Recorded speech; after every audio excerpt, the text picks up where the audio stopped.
రాయలసీమను రతనాల సీమగా తయారు చేసే బాధ్యత తెలుగుదేశం పార్టీ తీసుకుంటుందని ఏపీ సీఎం చంద్రబాబు నాయుడు అన్నారు. మనల్ని చూసి కరువు భయపడాలి తప్ప కరువును చూసి మనం భయపడకూడదని అన్నారు. అనంతపురం శ్రీనగర్ కాలనీలో ఏర్పాటు చేసిన నీరు ప్రగతి రాష్ట్ర స్థాయి సదస్సులో గవర్నర్ నరసింహన్, సీఎం చంద్రబాబు పాల్గొన్నారు. నీరు ప్రగతి ప్రదర్శనశాలను పరిశీలించారు.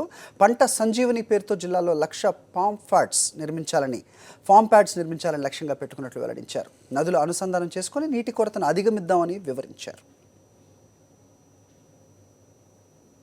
రాయలసీమని మళ్ళీ రతనాల సీమగా తయారు చేసే బాధ్యత ఈ తెలుగుదేశం ప్రభుత్వం తీసుకున్నామని మరొక్కసారి మీ అందరికీ విజ్ఞప్తి చేస్తున్నా.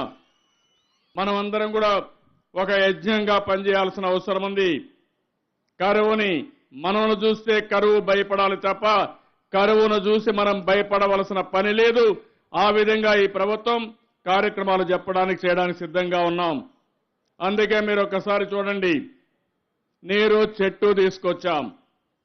ఎక్కడికక్కడ చెక్ డ్యాములు కానీ, పర్కులేషన్ ట్యాంకులు కానీ, చెరువుల్లో పూడికి తీయడం కానీ, చెరువులన్నీ కూడా క్యాస్కేడింగ్ కింద వరుసగా చెరువులన్నీ ఉంటే మధ్యలో ఆపుకుని చెరువులకు నీళ్లు లేకపోతే అవన్నీ కూడా క్లీన్ చేసే పరిస్థితి తీసుకొచ్చాం. సంవత్సరం పంట సంజీవని అనే పేరుతో ఈ జిల్లాలో 1,00,000 ఫామ్ పాండ్స్ కట్టాలని చెప్పి ప్రభుత్వం ఆలోచిస్తున్నాం.